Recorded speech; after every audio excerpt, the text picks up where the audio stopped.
Good morning, Beverly. How are you doing today? I'm doing fine. What brings you into the office today? Well, I just basically, I don't know how to drive, and I haven't really been taking any efforts to learn how to drive. I'm like 25 years old.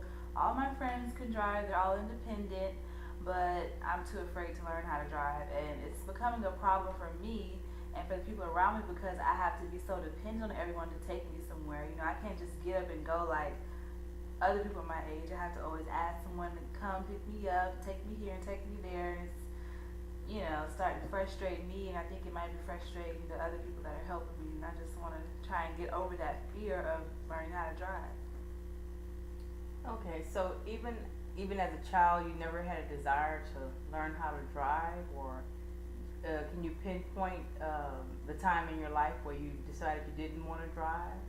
Well, when I was about 16 years old, I was in a car accident with some of my friends, and I was really shaken up by it. I mean, I didn't get hurt too bad. I got a little whiplash, but that was about it.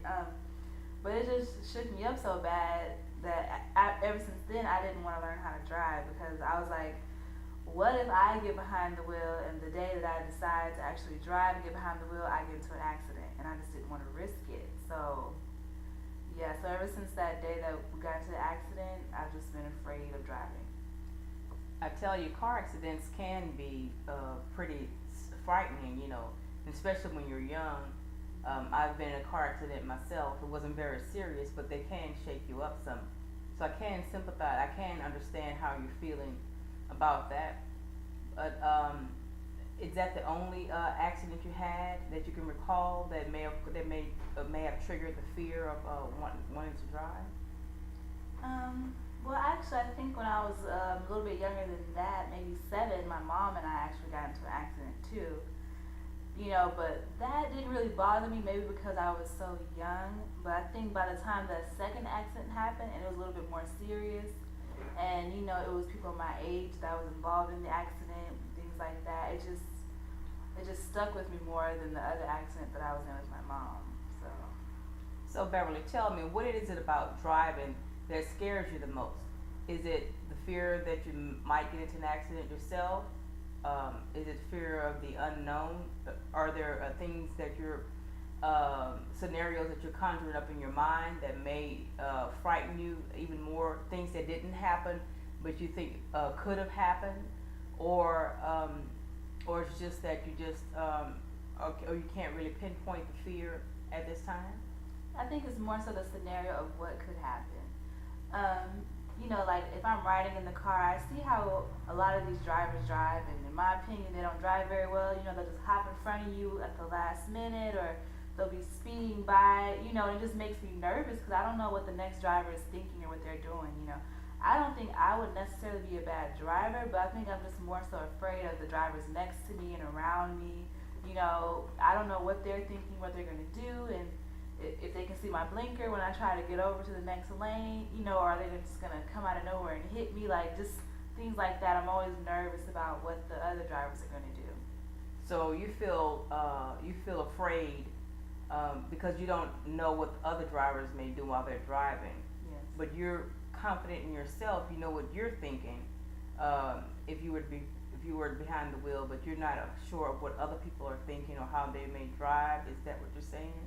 Yes, I think if I were to learn how to drive, I think, like, let's say I was on an empty road and no one was around, I don't think I would really have the fear of driving, but I just think because there's just so many other people and other elements involved that's the part that really, concerns me, especially during rush hour traffic and things like that.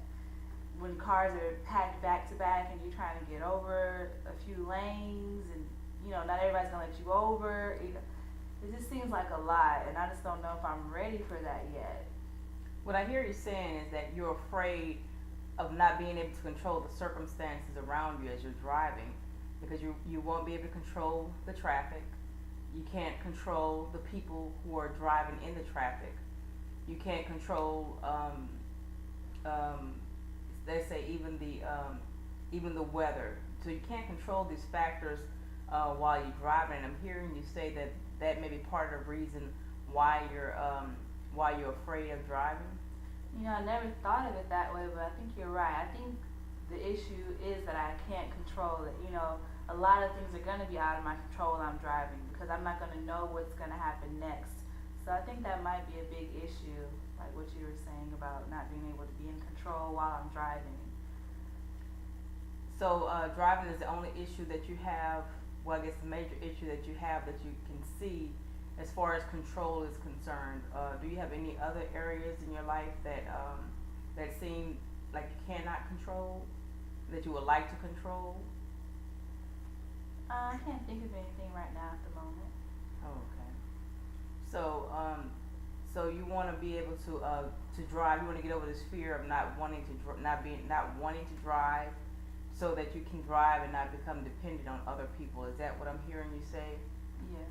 Okay. Mm-hmm. And so, have you done anything toward trying to become an independent person and not having to depend on others for driving? Well, for a short period of time in the summer, I would try and take the bus to get where I needed to go, but in all honesty, I really don't want to have to ride the bus. I would prefer to just be in a car or have a friend pick me up or something like that, but I just know that that's a burden on their shoulders to always have to ask them to take me somewhere, and it's a burden on, my parents' shoulders too, having to always bother them and say, can you take me to work? Can you take me here? Can you take me there? So, yeah, I tried to ride the bus in the summertime to kind of alleviate some of that burden. So. You're feeling a little like you're a burden to other people, and you don't want to be, but you know that you are. Mm-hmm. So you have to overcome this fear of being able to drive. But when you mentioned that you can ride the bus, I guess you don't necessarily have to drive, but you can just maybe it's an issue of becoming independent as well as not just driving, but maybe becoming independent. What, riding a bus will make me become more independent? No, I guess what I'm saying is that I see another issue here maybe is you becoming independent, not necessarily having to do with you driving a car necessarily, but even riding a bus would make you less dependent on others, and doing things for yourself and not always looking to other people to do things for you. Would that also, if you were to maybe work on some of those areas, that would also help with your situation as far as driving and not being able to not having to depend on other people to drive you everywhere?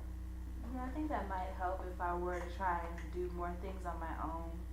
Then it may end up helping me feel more comfortable with the idea of learning how to drive. Okay, so you what I'm hearing you said you do want to learn how to drive, or? Yeah, so I would love to get over this fear because it's just holding me back. Because there's a lot more that I could be doing if I did have a car of my own. I could go more places. I could even get a better job because I can actually drive out to the location. I don't have to be limited to just a certain area, because now I have to just work within the vicinity of my home because I can't really go that far. Oh, okay. So, like if I do have to catch the bus, at least it's somewhere close. But if it's somewhere far away, I'm not going to be able to necessarily take the bus to that far away place. I mean, I may be able to, but it's going to probably take a really long time and be a lot of hassle. So yeah, I definitely want to try and get over this fear so that I can learn how to drive and just be independent and be able to do more for myself. Okay, so what I hear you saying is that you want to be independent. You want to start driving because that'll be part of you being independent. You want to get over the fear of not being able to drive because of the car accident in the past. So those are some of the things I hear you saying, and you want to work on those things so that you can get to a place where you feel comfortable. Okay. So is there a friend that you can probably get to show you how to drive, who will get in the car with you and allow you to drive on maybe an empty parking lot, or during a time of day, early in the morning when there's not a lot of cars on the street? Yeah, I think I have a friend that I could talk to maybe teach me how to drive. Well, let's look into doing that. Maybe asking your friend, to see if your friend will take you in a car to go driving somewhere, just so you can feel comfortable with driving. Not on a busy street, but just maybe around the neighborhood or something like that, so that you can start getting comfortable with driving. But I thank you very much for coming in today, Beverly, and I look forward to seeing you on next week when you come in, and then we can talk about the results of you having a friend to teach you how to drive and see what happened, and see what we can go from there. Okay?